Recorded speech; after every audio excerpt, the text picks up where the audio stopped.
Hello, everybody. Welcome to What the Flick. Matt Atchity, Alonso, Duralde, Christy, Lemire. Movie today, or for this segment, is Every Day. I haven't seen it. Alonso, please describe it. I lost the toss, so I get to try and explain this in a concise manner.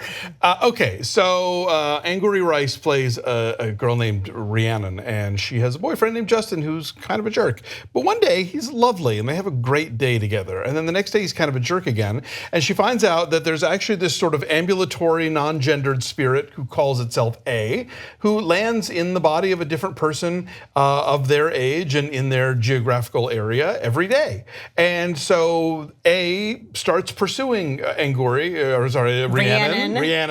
and eventually she figures out that this is actually a thing and she's not losing her mind. And so every day she hangs out with A, never knowing if he's gonna be a boy or a girl or a non-binary gender or black or white or Asian or who knows what.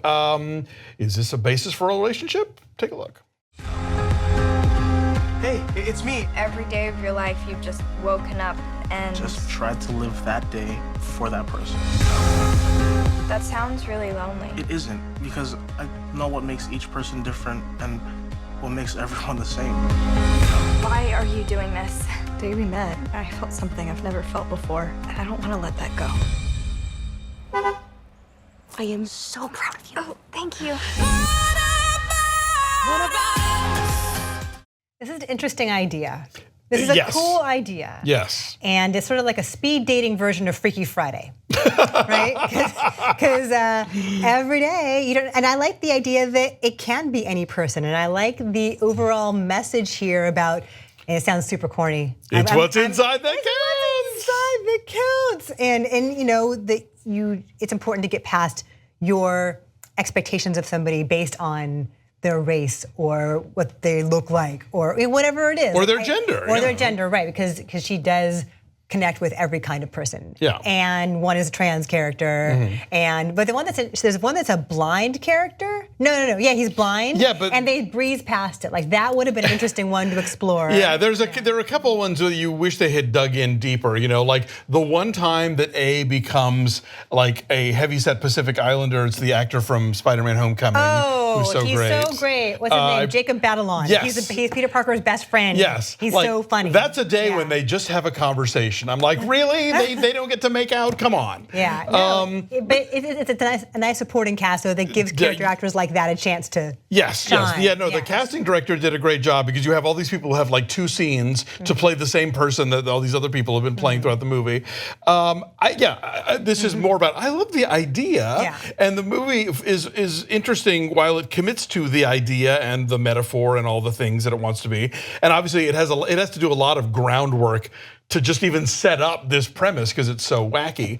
But by the end of the movie, it seems to have kind of lost interest in the deeper ramifications of it, and it just becomes more about the mechanics of, well, what kind of future do we have? And then A basically starts becoming a Yenta for Rhiannon. I don't know. It's I wish they had sort of committed to the strangeness and the what this movie has to say about how people fall in love with other people not based on the external trappings. And so when somebody who has been a lifelong heterosexual suddenly has a same-sex relationship, it's like, no, it's this person. I fell in love with this person. Like, that makes sense. And this movie sort of illuminates how that kind of thing works. And I could see teenagers using this movie as a touchstone for explaining relationships that don't make sense to other people in the way that like kids probably are now starting to use Inside Out as a way to explain their emotions, It's a shorthand, but it doesn't. It could go further with it. Yeah, this is based on a YA novel. You'll be shocked to learn. It's based on a bestseller, and maybe it makes more sense on the page. Could be. I'm guessing maybe the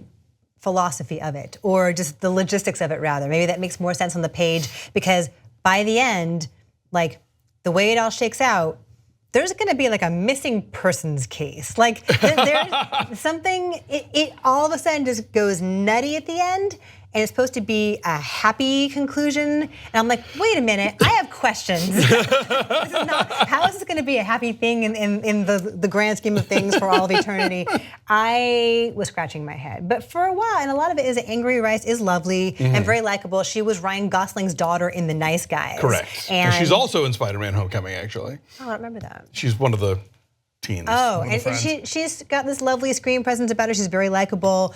She seems very accessible as just kind of like a regular girl teen. She's not in the bitchy clique. She's not a nerd. She's like a normal, down the middle, sweet high school girl. Yeah. And she brings more to that than maybe was written, because it's not a terribly showy character. She's there to be the conduit. She's there to be the straight woman at the center as everyone vacillates around her. And so she brings a lovely presence to that, which I think is tough. Yeah, I didn't hate this. And I can see how teens will probably find it just achingly romantic. They can't be together because it's a spirit or a soul or a thing, something. Something, yeah. But it uses Instagram to communicate, so. It's true. It's very of the moment. And kudos to Debby Ryan of Disney Channel's Jessie, whom I did not recognize for the entire movie. She's the sister. She's the sister. She's the older sister, yes. They have a nice relationship. Anyway, so I'm mixed on this. I'm like 5.8. Yeah, 6.3. I liked it a little more, but it's a cool idea that you wish they had done more with. Yes, so our number was a 6.1. It's 64% on the tomato meter. So it's been out for a couple of weeks. So we're playing catch up with it. So if this is right up your YA alley, then go enjoy.